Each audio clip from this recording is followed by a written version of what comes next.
বলি কি গো, কখন থেকে চা চা করতিস? এই বাড়িতে একটা জিনিস যদি সময় মতো পাওয়া যায়। এই যে মা চা। একটা চা করতে তোমার 10 ঘন্টা লাগে, এইসব মেয়ের দ্বারা সংসার হবে?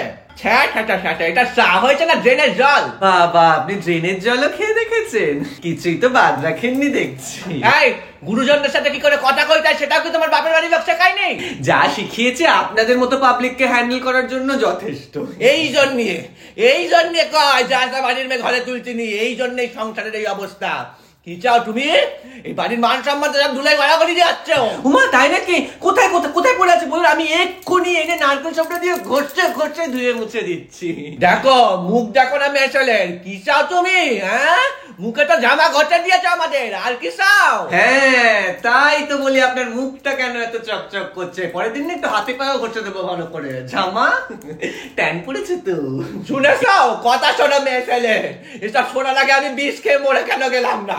আগে বলবেন তো, এক্ষুনি এনে দিচ্ছি। ডাইরেক্ট খাবেন না চায়ে মিশিয়ে দেবো?